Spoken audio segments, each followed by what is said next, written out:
বন্ধুরা, মার্চ মাস পড়ে গেছে, রাজ্যে কেন্দ্রীয় বাহিনী ঢুকতে শুরু করে দিয়েছে। আর দিন 10-12-র মধ্যেই হয়তো লোকসভা ভোটটা ঘোষণা হয়ে যাবে।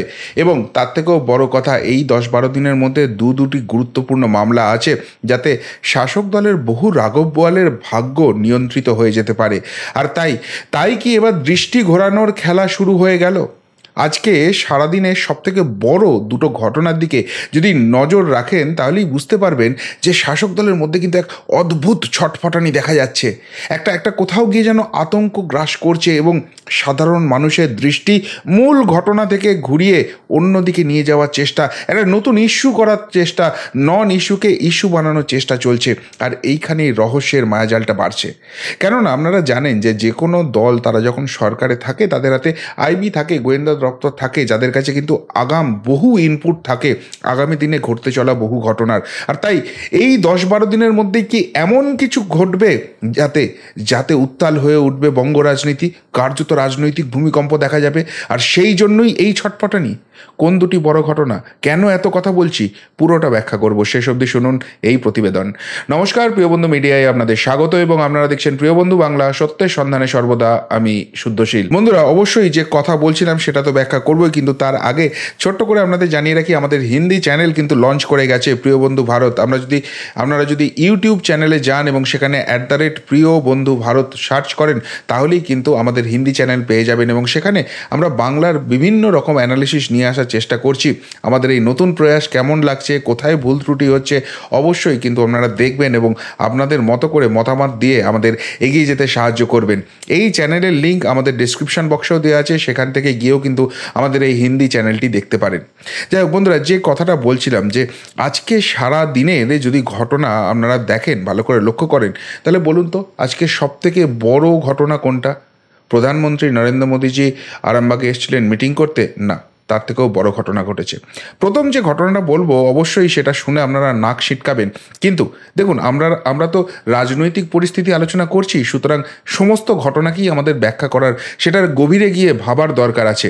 প্রথমেই যে ইনসিডেন্ট আমি বলবো, আজকে সারাদিনে সবথেকে বেশি টিআরপি কেড়েছে বিভিন্ন টিভি চ্যানেল বলুন, বিভিন্ন সংবাদ মাধ্যম বলুন, সেটা হচ্ছে শাসক দলের এক মুখপাত্রের মহানাটক।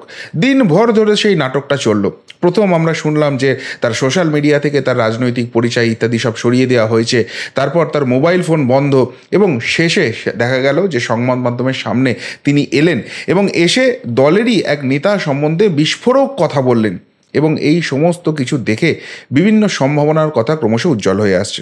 প্রথম যে সম্ভাবনাটার কথা উজ্জ্বল হয়ে আসছে, আমি একটু ব্যাখ্যাটা ডিটেলসে করছি এই কারণেই, তাহলেই আপনারা বুঝতে পারবেন যে ছটফটানিটা ঠিক কোথায়, ব্যথাটা ঠিক কোথায়, এবং কোন ধরনের বিপদ আসতে চলেছে। দেখ, যেটা বলছিলাম, যে প্রথম যে জায়গাটা আসছে সেটা হচ্ছে দলের টিকিট না পাওয়া। সকলেই এই জায়গাটা মোটামুটি কনক্লুড করে ফেলেছেন। কেননা যেটুকুনি জানা যাচ্ছে, ঘটনা সূত্রপাত হচ্ছে শুভেন্দু অধিকারীর গড়, সেই পূর্ব মেদিনীপুরে এই নেতাকে দায়িত্ব দেওয়া হয়েছিল, এবং তিনি সেখানে যাওয়ার পর থেকেই কিন্তু একাধিক বিতর্ক হয়েছে। এমনকি তিনি দলীয় সভাতে অন্য দল ভাঙিয়ে এনে যোগদান করাতে গেছেন, সেখানেও তাকে তাড়া খেতে হয়েছে। সেই সমস্ত নিয়ে বিতর্ক ছিল। এখন তৃণমূলের যিনি রাজ্য সভাপতি আছেন, সেই জন্মলগ্ন থেকে সুব্রত বক্সী, তিনি রাজ্য সফরে কবে শেষ বেরিয়েছেন, বা আদৌ বেরিয়েছেন কিনা, কোনো তৃণমূল নেতার সঙ্গে কথা বলে বুঝতে পারলাম না। এই প্রথম তিনি রাজ্য সফরে বেরিয়েছেন, কার নির্দেশে সেটা নতুন করে বলার দরকার নেই। এবং এই পূর্ব মেদিনীপুরে তিনি যখন গেছেন, তখন এই মুখপাত্রকে, এই নেতাকে তিনি নাকি ডাকেনি, অথচ সেখানকার তিনি দায়িত্বপ্রাপ্ত নেতা। সেইখান থেকেই নাকি ক্ষোভের সঞ্চার হয়েছে, এবং তারপর সোশ্যাল মিডিয়া থেকে তার সমস্ত কিছু সরিয়ে দেওয়া হয়েছে। রাজনৈতিক পরিচয় যেগুলো ছিল সেগুলো সব হটিয়ে দেওয়া হয়েছে, এবং তারপর একদম মোবাইল সুইচ অফ করে রাখা হয়েছে। জল্পনাটা ছড়াচ্ছিল। কিন্তু এই ধরনের নাটক আমরা তো আগে বহু দেখেছি, নাটকটা ঠিক জমছিল না।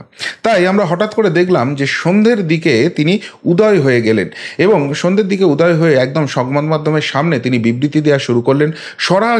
সরাসরি দলের এক প্রবীণ সাংসদের বিরুদ্ধে বিভিন্ন অভিযোগ, ভয়ঙ্কর সব অভিযোগ আনতে শুরু করলেন, এবং বললেন যে এইসব কথা নাকি দলকেও আগে জানিয়েছেন, কিন্তু দল কোনো রকম ব্যবস্থা নেয়নি, তাই তার ধৈর্যের বাঁধ ভেঙে গেছে।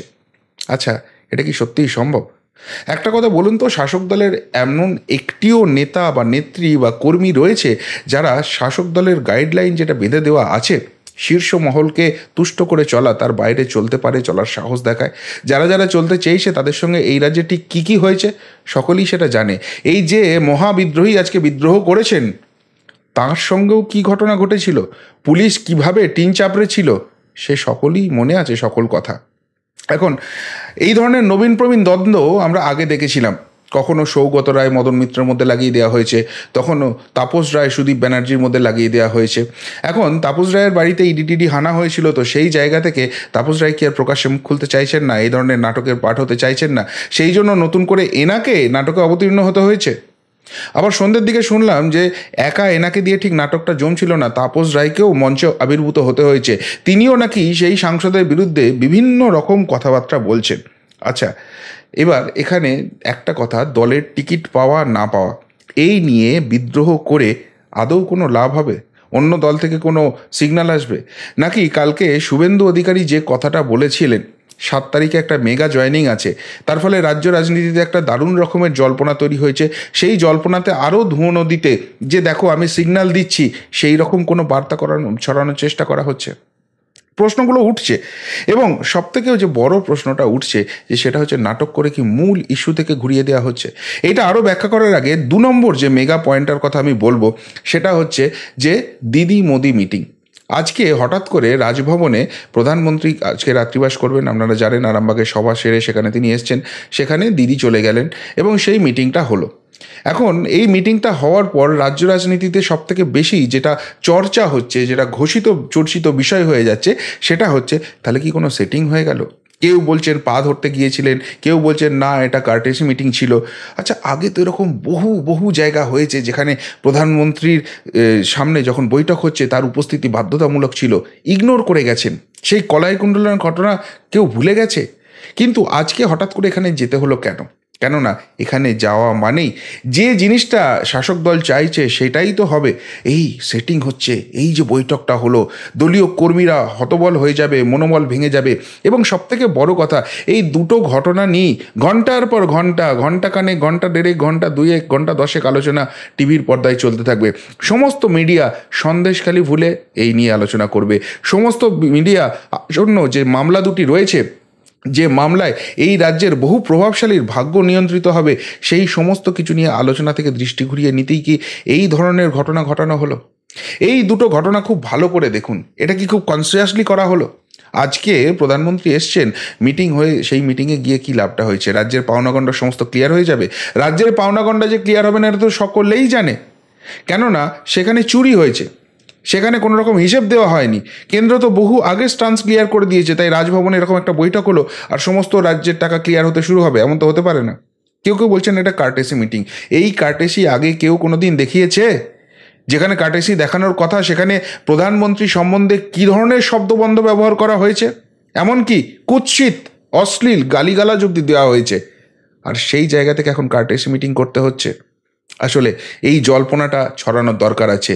এই এই এই মুখপাত্র যে রয়েছে, সেই মুখপাত্রের যে কথা, সেইটা নিয়ে দলের মধ্যে বিদ্রোহ, সেই সব নিয়ে কথাবার্তা ছড়ানোর দরকার আছে। এত কিছু ঘটনা ঘটে যাচ্ছে, একটা দলে একটাই পোস্ট, বাকি সব ল্যাম্প পোস্ট। তিনি বুঝছেন না এতে দলের টিআরপি পড়ছে, এতে দলের আভ্যন্তরীণ যে দ্বন্দ্বটা আছে সেটা প্রকাশ্যে চলে আসছে, যেটা লোকসভা ভোটের আগে রীতিমতো দলকে সমস্যায় ফেলতে পারে। তাহলে তিনি একটা ত্যাগ করলে কারোর ক্ষমতা আছে এখানে বাক্য ব্যয় করেন, কিন্তু তারপরেও কোনো রকম কোনো নির্দেশ শীর্ষ নেতৃত্ব থেকে আসছে না। রাজ্য সভাপতি চুপ, দলনেত্রী চুপ, সেনাপতি চুপ। তাহলে তাহলে তো এটাই বোঝা যাচ্ছে যে এদের নির্দেশেই এই মহানাটক রচিত হচ্ছে, যাতে মানুষ এইগুলো নিয়েই ঠিক কথা বলে। আসল বিষয় থেকে দৃষ্টি ঘুরিয়ে দাও, সন্দেশখালি থেকে দৃষ্টি ঘুরিয়ে দাও। আর এই যে মরিয়া প্রয়াসটা, মিটিংয়ে গিয়ে সেটিংয়ের তত্ত্ব আউড়ে তত্ত্বটাকে মানুষের মধ্যে আওড়াতে দাও, এই দলের মধ্যে দ্বন্দ্ব লেগে গেছে, এবার দলে ফাটল দেখা যাবে, এইটা নিয়ে মানুষকে আলোচনা করতে দাও, খুব দরকার হয়ে পড়েছে। আর এই ছটফটানিটাই কিন্তু ইঙ্গিত দিচ্ছে যে আসন্ন বিপদটা ভয়ঙ্কর। এবং লোকসভা নির্বাচনের আগে যেখানে রাজ্যে সেন্ট্রাল বাহিনী ঢুকে গেছে, এখানে কিন্তু আর শাহজাহান বাহিনীর তাণ্ডব এত সহজে চলবে না। এবং ওই মামলায় যদি এমন কিছু রায় এসে যায়, এমন কিছু নির্দেশ এসে যায়, এমন কাউকে তোলার কথা বলা হয় যেখানে গণ্ডগোলটা ঠিক করানো যাবে না, তাই গোপনে গোপনে অনেক কিছু করার দরকার আছে। সেই সময়টা, সেই স্পেসটা দেওয়ার দরকার। সেই জন্য কি এই মহানাটকগুলো রচিত হচ্ছে? আজকে রাজ্যের রাজনীতিতে কিন্তু সেটাই চর্চার বিষয় হয়ে যাচ্ছে। হঠাৎ করে একই দিনে এই ধরনের জিনিস কেন করা হচ্ছে?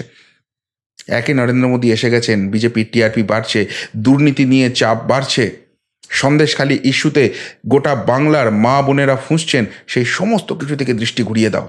লোকসভা নির্বাচন আসছে, এবার পারসেপশনটা চেঞ্জ করতে হবে। সেটার জন্যই কি এইসব নাটক? প্রশ্ন কিন্তু থেকে যাচ্ছে। আপনারা কি বলবেন? হঠাৎ করে এই দুই ঘটনা কেন ঘটলো? সত্যিই কি এর কোনো সত্যতা আছে, নাকি যেটা আমরা ভাবছি সেটাই ঠিক? মহানাটক রচিত হচ্ছে বড় কোনো ঘটনা থেকে, যেটা আসন্ন দিনে হতে চলেছে, খুব শীঘ্রই হতে চলেছে, সেইটা থেকে দৃষ্টি ঘোরানোর জন্য সুপরিকল্পিত একটা চিত্রনাট্য রচনা হয়েছে এবং সেটারই এক্সিকিউশন চলছে। উত্তরটা অবশ্যই কমেন্ট বক্সে কমেন্ট করে জানাবেন। এখনকার মতো এখানেই শেষ করলাম, ফেরত আসছি নতুন প্রতিবেদন নিয়ে খুব তাড়াতাড়ি। ভালো থাকবেন, সাথে থাকবেন, পাশে থাকবেন। নমস্কার।